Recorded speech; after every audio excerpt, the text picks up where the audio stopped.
simply the best. The story of the 1991 Minnesota Twins.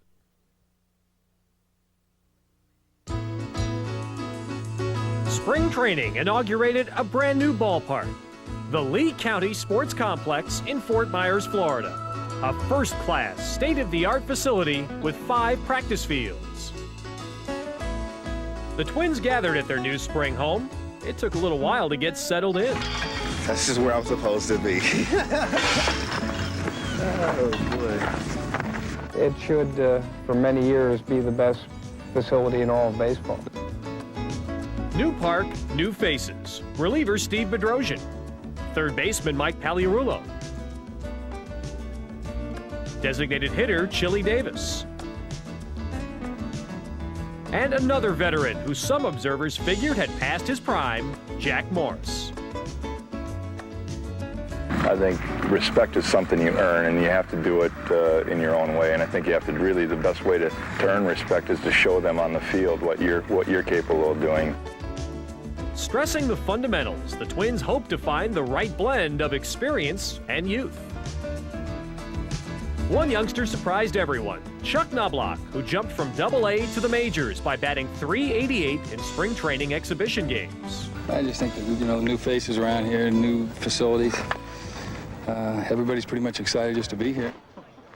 The optimism that Tom Kelly's team displayed in spring training was, as usual, upbeat. They ignored claims made by various national magazines that Minnesota was a second-division ball club. The Twins set out to prove them wrong. That's okay. On opening day in Oakland, a confident group of veterans seemed intent on opening some eyes. In his first start as a Twin, Jack Morris tied an American League record with his 12th consecutive opening day start. Of course, A's fans were more interested in Rickey Henderson's stolen base mark. With Rickey running, and he'll get it as that one will skip towards the A's dugout. Rickey Land was shut down the next day when Junior Ortiz threw him out. The Twins lost 2 of 3 to Tony La Russa's A's. However, Rickey Henderson's bid to break the stolen base mark would just have to wait.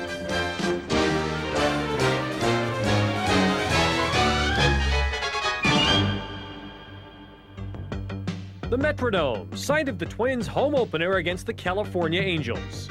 Kevin Tapani fired a 7-hit shutout, striking out 9, including former Twin Gary Gaetti for the final out. Kevin's second career shutout and Minnesota's second victory of the year. But the cheers soon gave way to frustration. The Twins lost 7 straight. Jack Morris dropped his first 3 starts, giving up 11 earned runs in his first 11 innings. And Scott Erickson was shut out in his first 2 losses. Chalk it up to bad luck. Throws it inside the baseline where Herbie cannot make the catch. They call him safe. Tim Cheetah says that Knobloch never tagged him. Unbelievable. Seattle sweeps the series. Mariners win it at 11, 4-3. The guys were thrown into a lot of stuff right at the start of the season with a team that finished last place and more or less a new team coming in. And I think the start of our schedule was tough. Leaving spring training, going out to Oakland. I guess we opened up for 3 days, flew back home for 3 days, and went right back out to Seattle and Anaheim. So to me, it was a tough start. Inside, did it hit him? No! And the runner will score. And the Angels have won the first 2 games here between Minnesota and California, and now have extended Minnesota's losing streak to 7. Well, you know what? Coming out of spring training, we had the best record in baseball. A lot of reporters and press guys said, well, you know how spring training goes. A lot of guys are just getting ready, just getting in the groove, and that's the excuse they made for us. Twins won, but it's always when the Twins win, it's always a but. And we said that's okay. We're just gonna play, and we got out of the gate 2-9, and we're losing like 2-1, 3-2. Had a little meeting, and we told our pitchers, hey guys, just keep us right there, man. The bats are gonna catch up. And then in that 12th game, I don't know what happened, man. It all exploded. Kirby drills this to straightaway center field. Felix going back, and this is gone. A home run for Kirby Puckett. This one blasted to straightaway center field. Gone, a home run. Chili Davis puts the Twins up 3-0. Yet in the ninth inning, Minnesota clung to a one-run lead. Venable can keep the game alive for California. Oh, there's a bunt, and it looks beautiful. Aguilera tags him out, and the Twins win it 4-3. A victory that sparked the Twins to win 7 of their next 9. It was a streak that included a 4-game sweep of Seattle. In the series opener, with the Twins trailing by a run 10th inning, the Mariners intentionally loaded the bases to face Brian Harper. And the pitch. Low outside, the ball gets away from Valley. Here comes Puckett home with the tying run. Now the ball gets away from Jackson. Newman's going to try to score, and he scores. Puckett and Newman both score, and the Twins pull it out 4-3. Things were looking so bright that the Twins even got together to do a music video. One thing's certain about the Minnesota Twins, win or lose, they're one loose bunch of cool customers.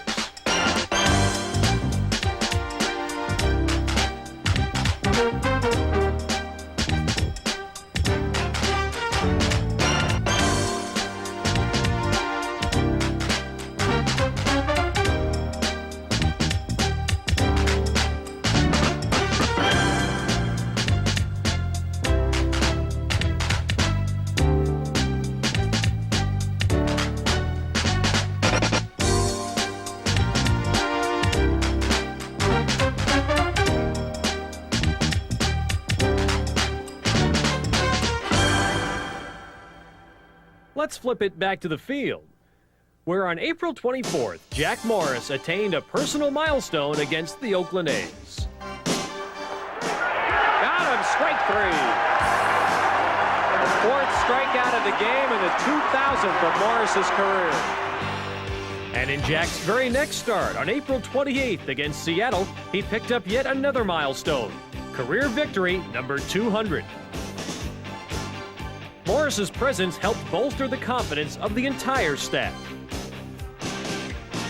At age 30, Carl Willis was called up from the minors and compiled a record of 8-3 as a middle-inning reliever. Another pitcher who found his niche as a setup man, winning 7 games, was Mark Guthrie. Another dependable arm out of the bullpen, sidearm specialist Terry Leach. The Twins pitcher who shined brightest in the early going was Scott Erickson, who tied a club mark with 30 1/3 consecutive scoreless innings. Randy Bush is there. He's under it, and the shutout intact. Brilliant pitching by Scott Erickson tonight. Hi, this is the Scott Erickson Show. Join us at 5 p.m. at the Metrodome. Standing 6'4" and possessing an icy glare, Erickson became a popular figure with Twins fans because of his style, good looks, and winning ways.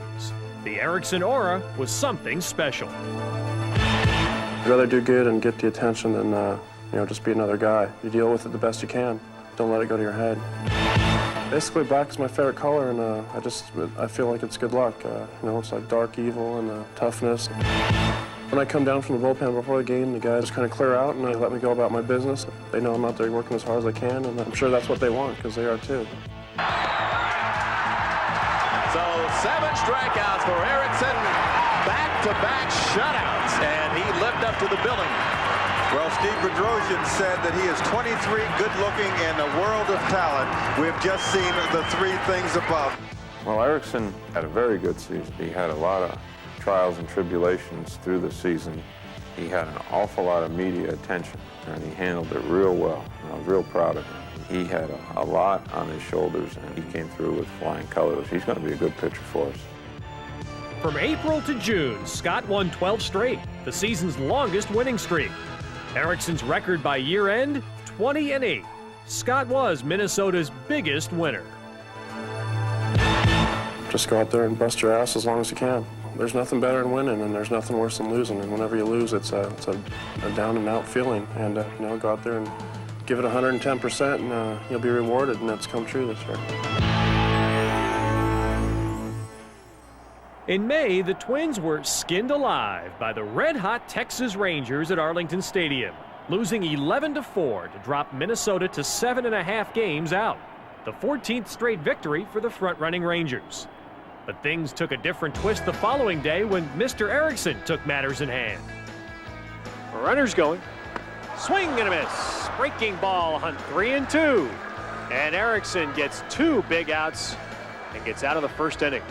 We all were ready to end Texas's streak. I think everybody on the team wanted to be the team to end it. And once Scotty went out and threw his good game, we were on our way. Hit hard to Gagne. And with plenty of time, they turn 2. And Erickson does a tremendous job again. Leading 3-0 in the 9th, the Twins called upon Rick Aguilera to close it out. In the hole, no, cut off by Leyes. 1 and double play, and the Twins win. And the streak is over in Texas. Scotty Erickson went out there and really shut down a very hot offensive team. Morris went out the next day and did it. Well, what a pitching performance by Blackjack. As he evens his record at 5-5, the final score again, the Twins 9, the Rangers 1. And then we got 3 out of 4 wins in Kansas City. Way out of here. And the Twins have broken the tie on Chili Davis's second 2-run homer of the game. It's 5-3. Texas and Kansas City was traditionally a difficult road trip for us. And I was very satisfied after that road trip that we indeed would be competitive and a contender in the American League West. They were more than competitive. In fact, for the first 2 weeks of June, the Twins were downright spectacular. Newman on the run. Nice play. The ball game is over. Here's the pitch to Bush. Swing and a fly ball hit out of the shallow right field. It's going to fall in. Munoz around third. He scores and the Twins win. Struck him out. Twins win. The Twins take game 1 and they've made it 6 in a row. Twins win. 7 straight for the ball club. The Twins go to 8 in a row. When you go through streaks, you don't realize them until you hit a certain point. You know, when you've won 2 games in a row, it's no big deal. You've won 5 games in a row, it means a little more. You've won 10 games in a row, and then you start thinking, wow, this is great. Twins win 10 in a row. It seemed like everything we did went our way. It was a fun time. Everything was going right, and baseball, that's a hard thing to do.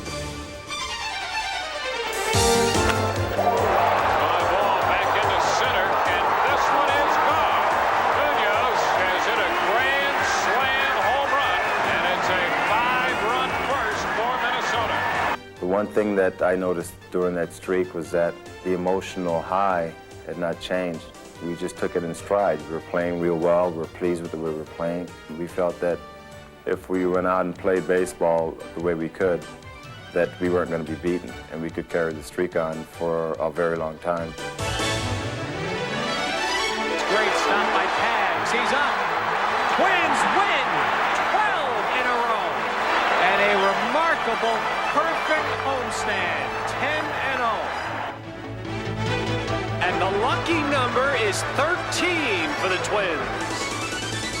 Prior to the winning streak, Minnesota had been in 6th place, 7.5 games out. I guess we just, just kept going out there and trying to win. We were improving our position, kept creeping up, and I think that was what we were looking at more than anything, is that we were making a rise to getting on top. 14 in a row for the Minnesota Twins.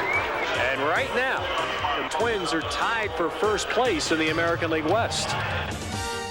With a victory against Cleveland the next day, the Twins had a chance to move into sole possession of first. Outstanding defense kept the score tied at 2 until the 10th. Here he comes. James with a throw, and it's not in time, and the Twins lead. Chopper gloved by Leyes. He throws 15 in a row for the Minnesota Twins. First place, thanks to the longest winning streak in Twins history. Next stop, Baltimore's Memorial Stadium. The Twins appeared headed for their 16th consecutive victory when they jumped ahead of the Orioles 5-3. 9th inning, 2 outs. Rick Aguilera pitching to Randy Milligan, runners on 1st and 2nd. left center. Kirby racing. He won't get there. And the Twins' streak is over.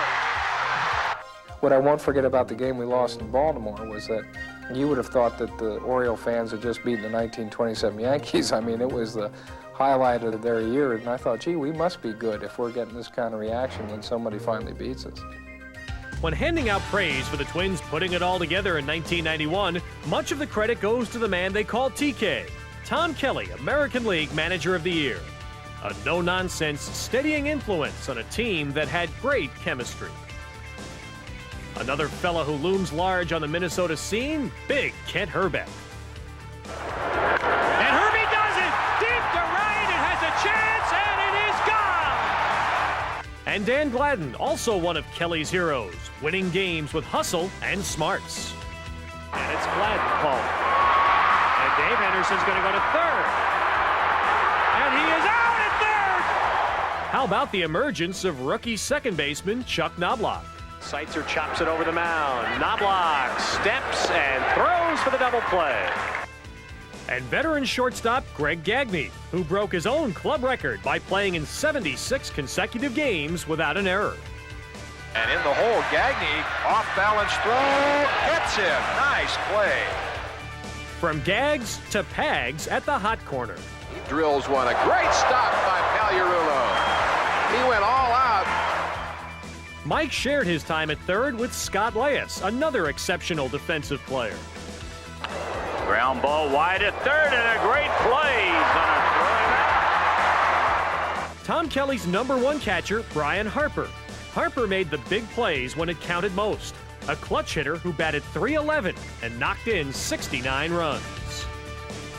And of course, Kirby Puckett, #34, no introduction necessary. Shane Mack attained career highs in 10 offensive categories, also performing brilliantly in the field. And Mack picks that one up off his shoe top. All were important members of a winning team that topped the American League in hitting and was second in fielding. Designated hitter Chili Davis was perhaps the most important new ingredient to the Twins lineup. An offseason signing that added spice to the club's offense.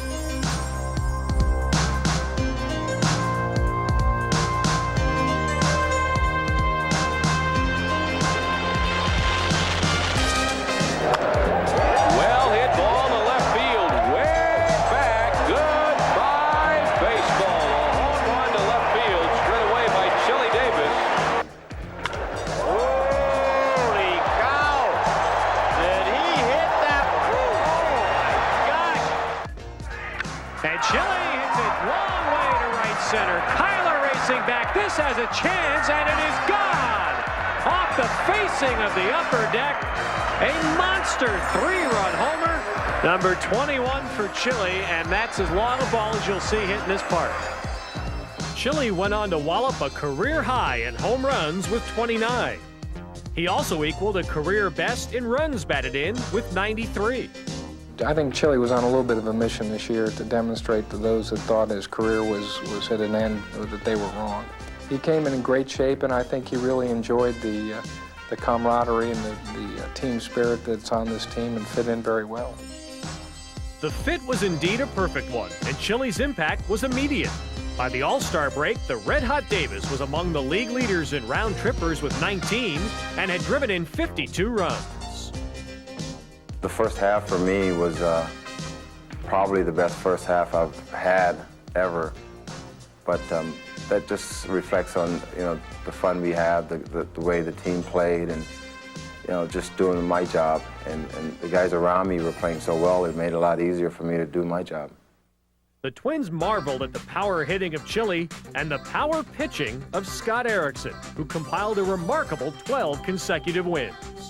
First and third, and a swing and a miss on a breaking ball. Erickson strikes out 2 in the inning and strands a leadoff double at third. When Erickson pitched, it was the day of death. And with black apparel that inspired that doomsday image, Scott massacred the Yankees while gunning for a club record 12 straight wins. In the air to right center and hit well. Kelly back. This has a chance. Gone! Home run, Puckett. 2-0 Twins. Ninth inning, 3-0 Twins. And Mack hits is a long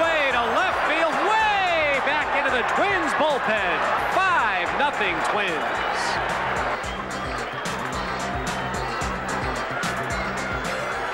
Struck him out, the Twins win. A 2-hit shutout by Scott Erickson, his 12th consecutive win. But only 1 week after attaining that club mark, a downtrodden Erickson was placed on the 15-day disabled list with a strained elbow. Jack Morris was nearly as hot as Erickson in the first half of the season. In the month of June, Jack was 6-0 with an ERA of 2.25 and was named the American League Pitcher of the Month.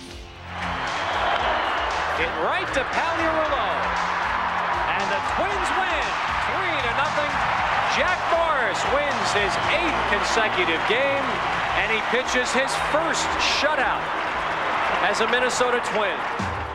Morris was born in St. Paul, and as a youngster always hoped that one day he'd play for the Minnesota Twins.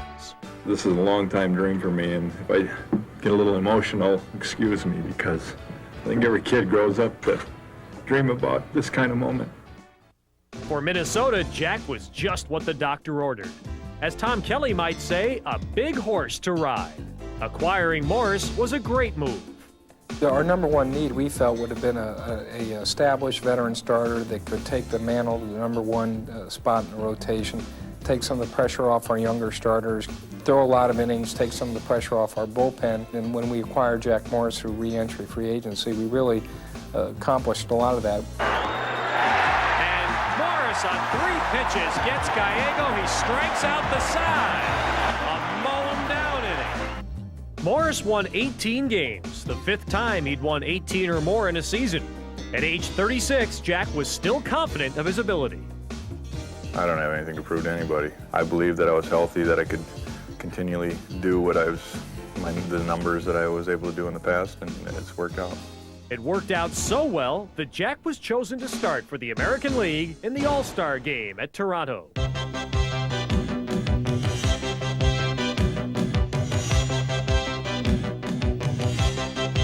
The 6th consecutive All-Star appearance for Kirby Puckett. The first for reliever Rick Aguilera, who had accumulated 22 saves during the first half of the year. Morris wore his socks just like Scott Erickson. Jack did it in honor of Scott, who would have been the starter if not for an injury. It was the 5th All-Star appearance and the 3rd start in the All-Star game for Jack. And now reps the ball and knocks Jack Morris down. And the National League leads 1-0 on their 3rd hit of the inning. And let's hope Jack Morris is okay. Jack bounced back, and so did the American League with a 4-2 win. For Morris and the Twins, the second half was set to begin on a very upbeat note. Minnesota was gearing up to dance away with the division.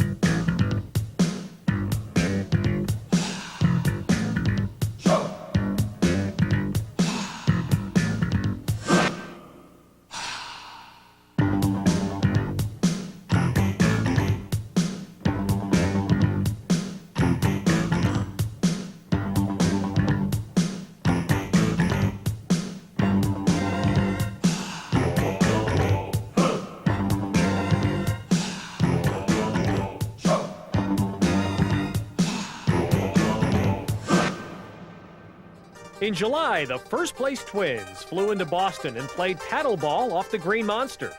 In 4 games, they scored 33 runs. The biggest thing right there is that we played well at that time. The Red Sox weren't playing real well at that time, but when a team's playing well, you can make the other team look bad. And we did that. And I won't say that the Red Sox were at the top of their game, but we were, and we made them look bad, and they helped out a little bit with that. Hit well, left center field. Burks is looking up. It is gone. Home run, Chili Davis. The heavy-hitting Twins chopped away at the Red Sox with timely blasts. 9th inning, former Twin Jeff Reardon pitching in relief for the Red Sox. The Twins trailed by a score of 2-1. With one man out, up stepped Randy Bush, hitting .382 as a pinch hitter. It was an at-bat that had everyone at the edge of their seats. Bush to deep right, but it's going to hook and just go foul. And that was the swing. A classic confrontation. Both batter and pitcher regrouped. Nothing would be sweeter than for Bush to take his former teammate deep. This has a chance, and it is foul! Randy Bush thought it was gone, and no, home plate umpire says fair ball, home run! The Western Division leading Twins completed their first 4-game sweep at Fenway Park since 1981. A 14-1 demolition, extending Minnesota's lead in the American League West to 5.5 games. In July, the Twins compiled a 15-7 record against the American League East.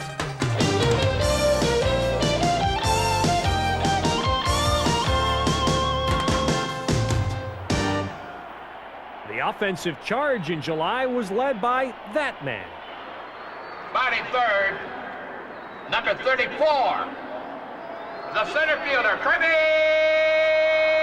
Puckett. A name that echoes greatness. He can do it all.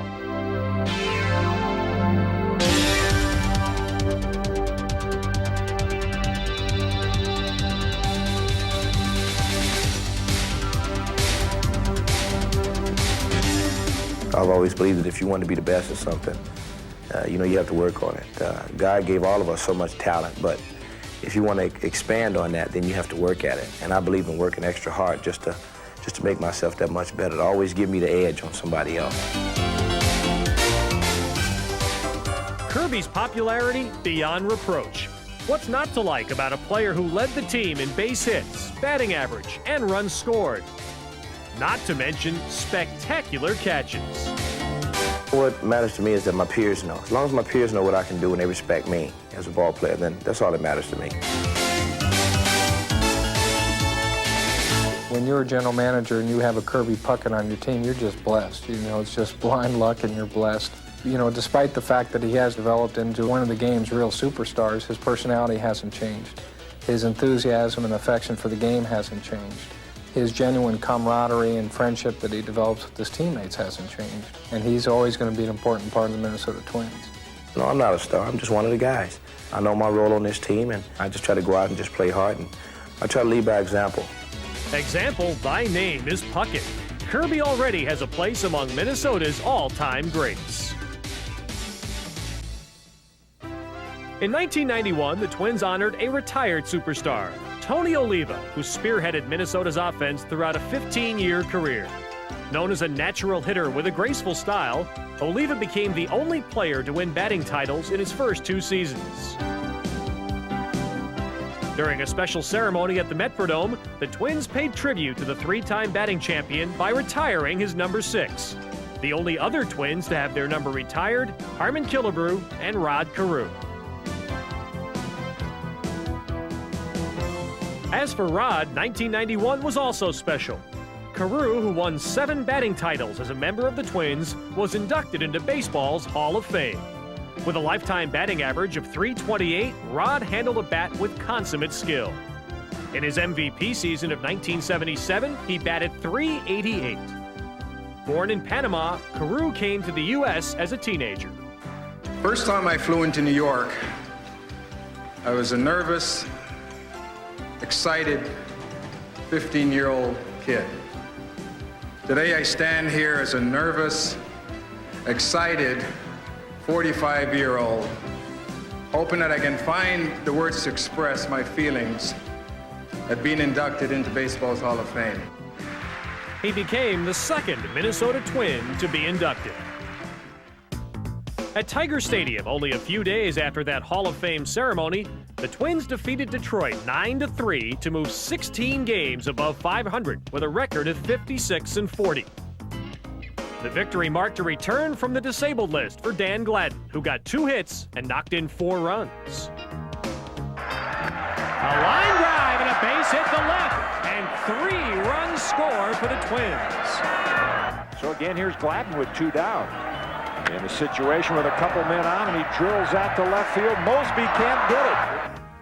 In his first 5 games after coming back, Gladden drove home 12 runs, including this blast against Milwaukee. And the pitch. Slider swung on and a long drive to left. If it's fair, it is a home run off the foul pole screen. Oh, was that close. 3-run homer for Gladden. The Twins win it 7-4. Minnesota's demolition of American League East clubs continued. At Yankee Stadium, the Twins banded together for their biggest inning of the year. Chili Davis has given Minnesota a 1-0 lead. Mack hits this one out of the ballpark to make it 2-0. Now Urulo is going to score, and it's 3-0. Gagne is going to score. It's 4-0. Will Herbeck bats. Deep to center, and that ball is gone. A grand slam home run by Ken Herbeck, and it's an 8-run inning. After dispensing with the American League East, it was time to do battle with their biggest rivals. The defending Western Division champion A's hope to gain ground on the first-place Twins in a head-to-head battle at the Oakland Coliseum. Fans were treated to a power display as the A's belted 6 solo homers, 3 by Dave Henderson. From Oakland's perspective, the game looked like a laugher, home run after home run. Oh, that's hit well to left field, and that is going to be... just off the glove of Shane Mack.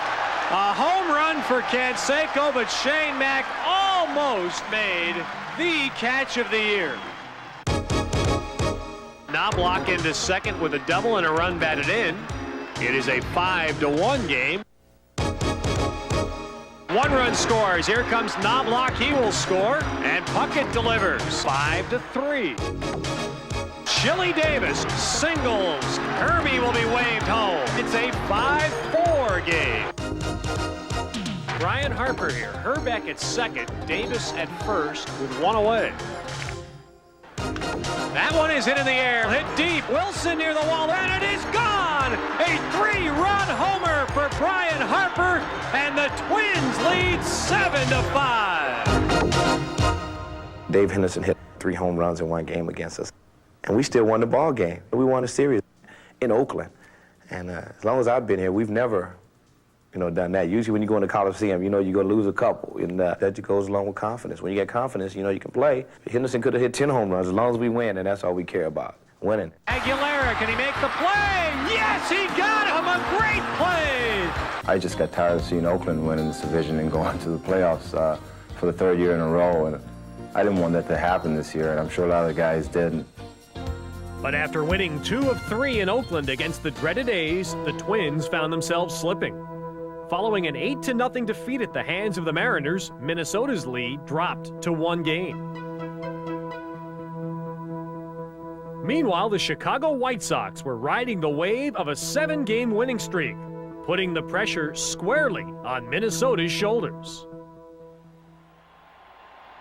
Setting the stage for another showdown against the Oakland A's, a record number of fans attended what amounted to be the biggest series of the year.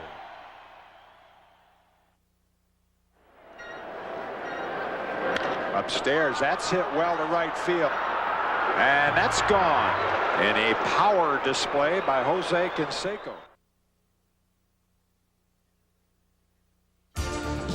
Dennis Eckersley entered the game with Oakland leading by 2 runs, but the A's star reliever, who'd been in a groove prior to this game, buckled at the knees. Chili Davis started the rally. And that's lined to right field, and it's in for a hit. And it caroms away from Canseco.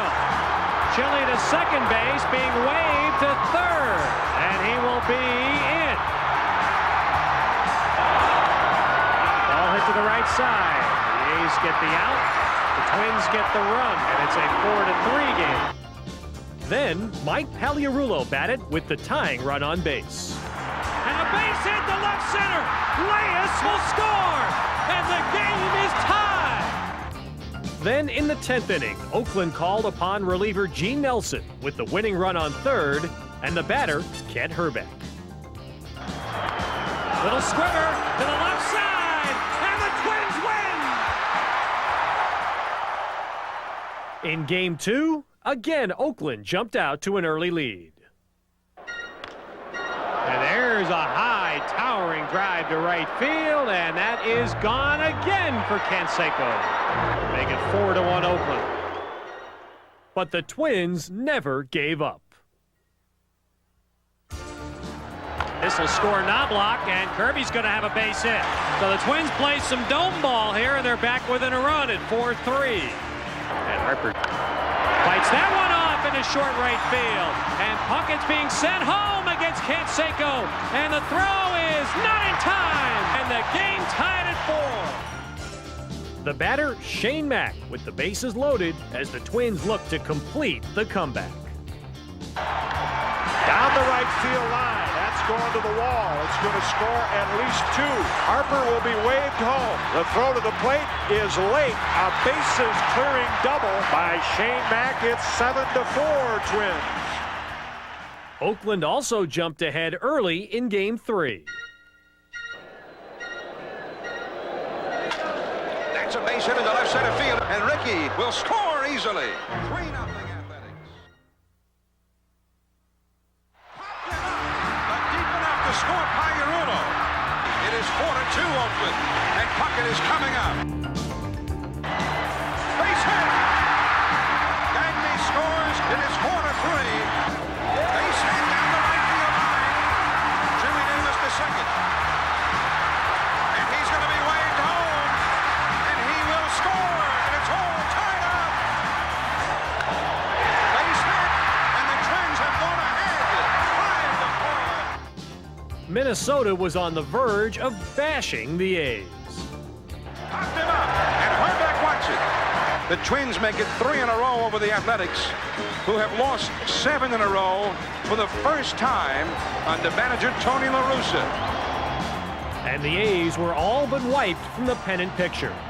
Next visitor at the Dome, Seattle. And the Twins mounted another amazing 9th inning comeback. This time, the hero was Randy Bush. All right, here's Bush with 1 out. He is the tying run. And he drives to the right. This has a chance. And it is gone. Randy Bush ties the game.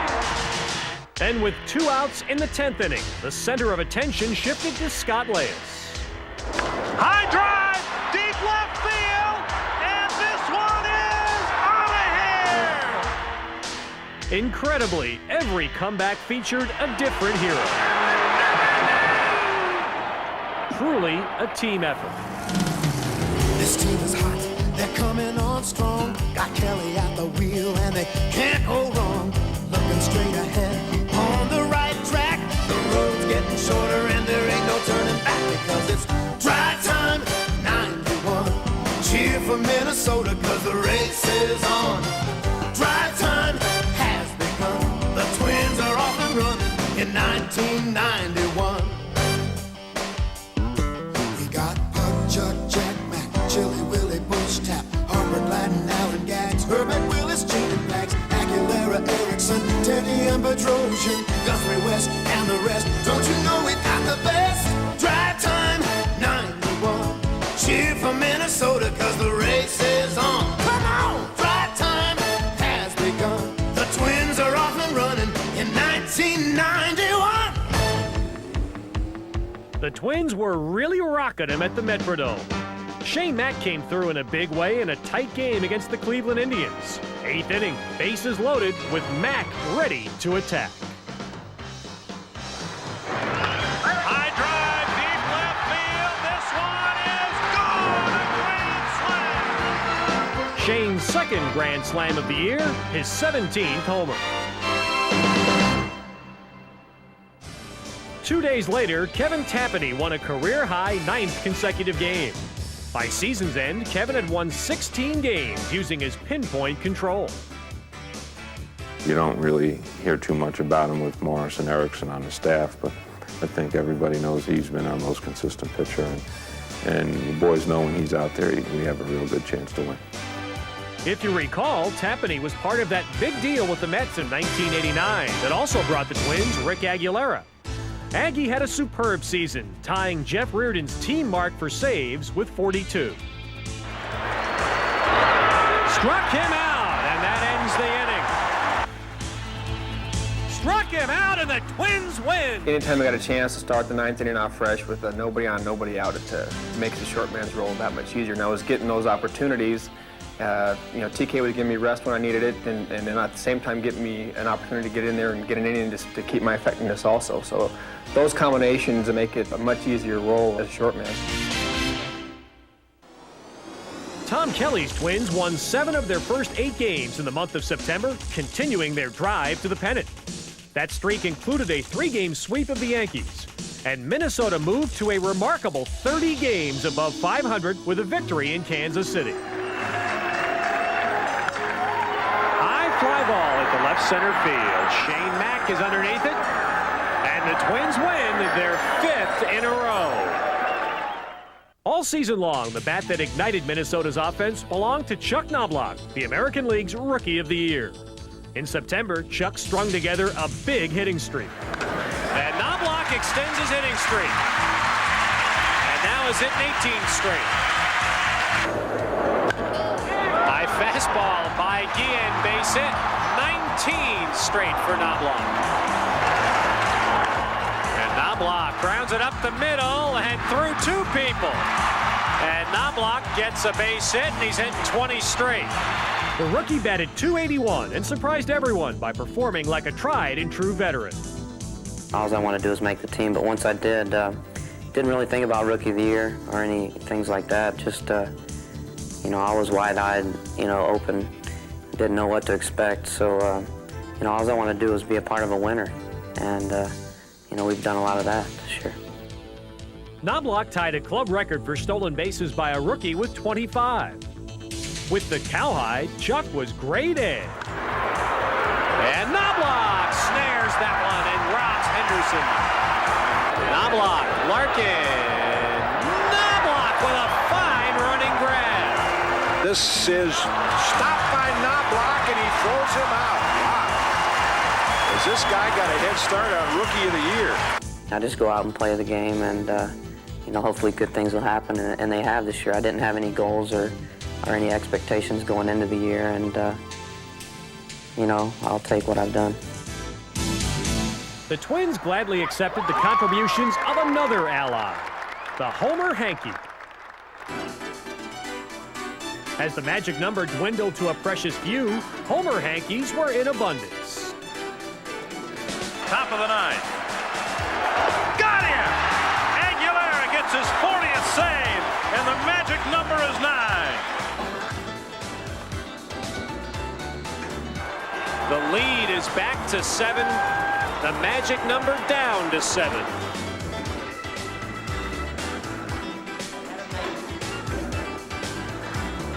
And the Twins have cut the magic number to 6. And it's sliding towards 5. On September 24th against Chicago, the Twins scored 6 runs in an inning and 2/3 against Jack McDowell, while Scott Erickson had his best outing since July, taking a no-hitter into the 7th inning. Scott lost the no-hitter, but the Twins came through with another big win. Right center, Jarvis Brown there, and the magic number is 3. And that's where the magic number stood as the Twins visited Toronto's Sky Dome. The Blue Jays topped Minnesota in the series opener, but the next day, Minnesota rode the pitching brilliance of Jack Morris. 2-2, and a little tapper in front of the mound. And the Minnesota Twins have gone from last to a tie for the American League West. The White Sox won that night, delaying the inevitable. But the next day, the Twins had a sly feeling that victory was soon at hand. Swinging so hard, you falling down last night. Terrible, man.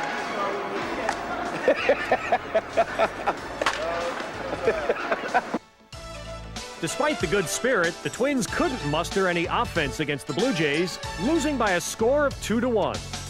The only way for the Twins to officially clinch the West Division title on this day was with a Chicago loss. The Twins departed Sky Dome by bus. However, their drive for the division title was in sight, with only one final out needed in Chicago.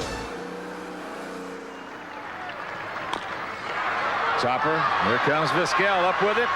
Over to O'Brien, and that will do it. The White Sox have been eliminated from the American League West divisional race. News traveled fast, and the Minnesota Twins celebrated their incredible turnaround season. All of a sudden, the Twins go from last to first. Only team in baseball history to do that. It's kind of something right now that really doesn't kick in. I think it'll kick in later on when I tell my daughter and her grandkids or whatever, hey, you know, I was on that team, you know, and she'll probably go, yeah, right, Dad. Yeah, it makes all the experts go home and have to reevaluate their thinking process. You know, they picked us last and we fooled them. When the Twins arrived home, it was time for a Minnesota Mardi Gras. Loyal fans came out to pay tribute.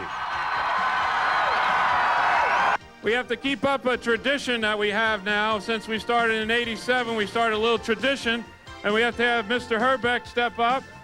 Mr. Herbeck, Mr. Pagliarulo, Big Mike. Come on, Mike. Atta bar. Atta way. This one here is for all of you. All right. Thank you. Nothing like the excitement generated by a winning ball club. The support Twins fans displayed all season long was clearly evident. Over 2 million folks came out to the Metrodome in 1991 to cheer for the home team. And cheer they did. Of course, all that support was much appreciated. Our hats are off to you, fans. Way to go, Tony. Late.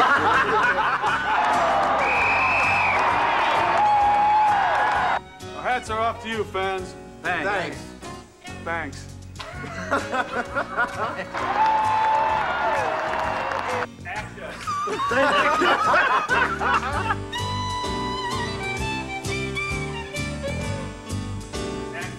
Our hats are off to you, fans. Thanks. Oh, that was good. What better way to say thanks than an appearance in the League Championship Series? Game 1 at the Metrodome.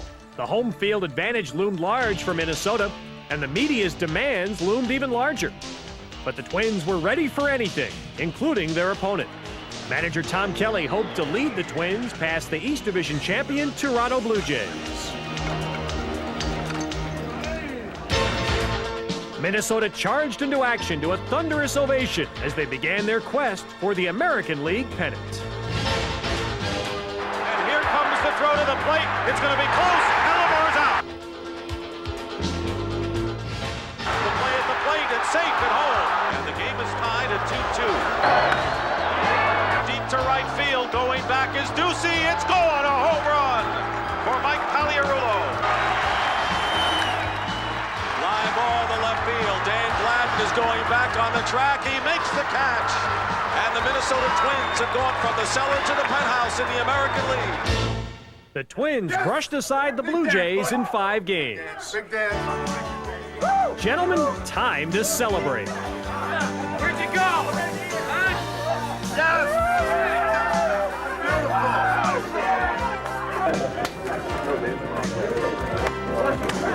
This is what you play for. This is what you put the uniform on to get to this big dance, and now we get to go. It's never over till it's over. Yogi said all the wonderful things. This team has played hard all year. We deserve to be where we're at right now. Earning MVP honors in the League Championship Series was Kirby Puckett. Time to prepare for one last hurdle, the World Series. And as usual, Minnesota took it all in stride. Hammer and Hank pose. Yes, sir, the Twins were a mighty loose bunch. Actually human. Top secret stuff. Okay. Work hard, play hard. A concept rookie Chuck Knobloch learned from his teammates. Welcome this man to the World Series. I think he's a great ball player. Oh, jeez. I really do. Going to be Rookie of the Year this year. Oh, big statement. He did well enough in the playoffs, and this is not going to be any different for him, and just to enjoy it. That was kind of weird, huh? Did you hit a home run in the World Series? I had one. Okay. It was a big thrill. Maybe he can show me how to do that. Oh. That's what I want to do. I know we'll turn double plays and make all the plays, but about a home run. Well, you gotta eat your breakfast in the morning. Eat that extra piece of toast. You'll be all right. Baseball's grand showcase, the Minnesota Twins against the Atlanta Braves.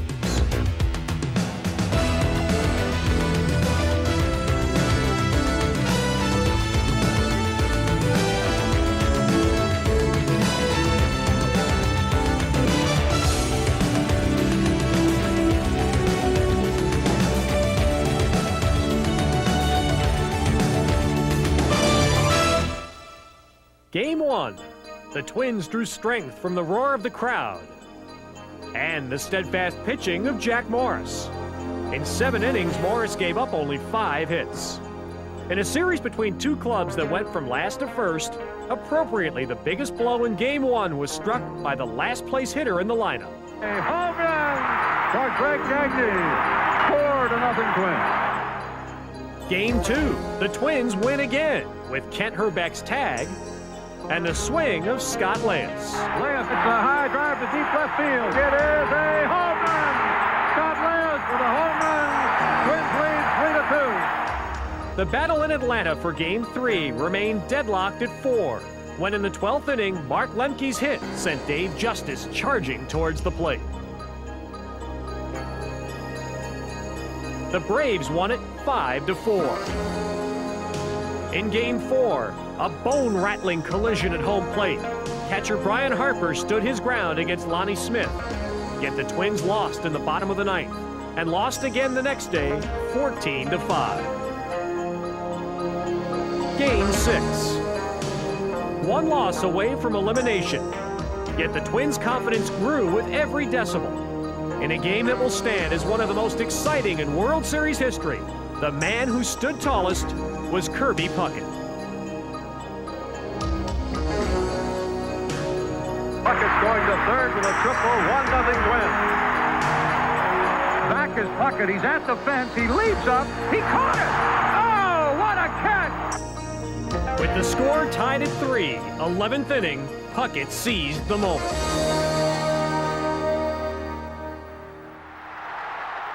Way back!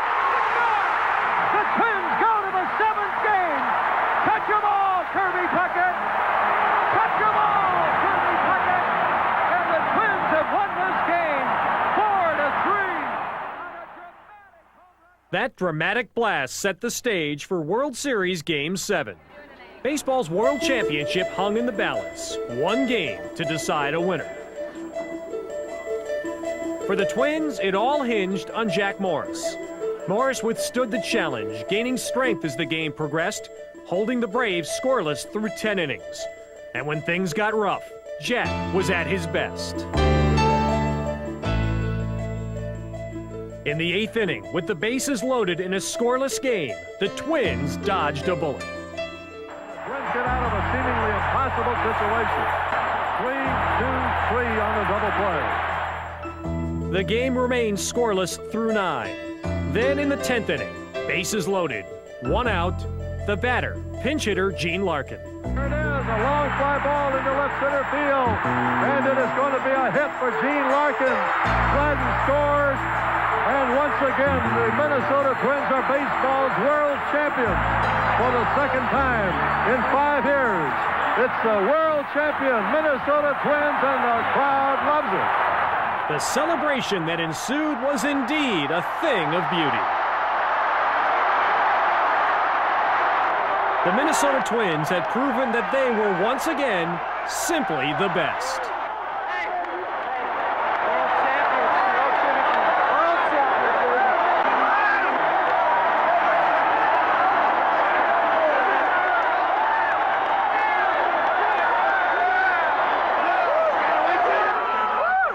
Champions, baby. Number 1. First of all, I'd like to have all the players to tip our hats to the fans. We got the greatest fans in the world. Thank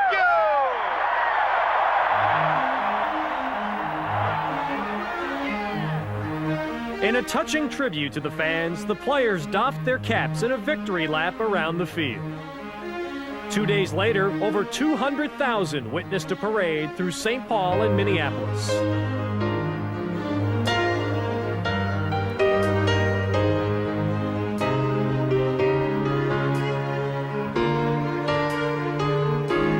It was was a riveting fall classic, perhaps the best ever. 5 games decided by 1 run, 4 in the last at-bat. World Series MVP, the Iron Man of Game 7, Jack Morris.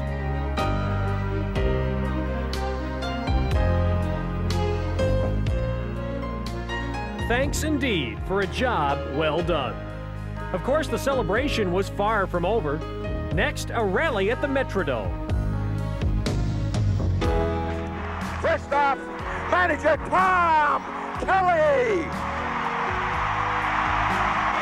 Number 19, a 20-game winner, pitcher Scotty Erickson. Number 7, the best shortstop in the American League, Greg Gagne.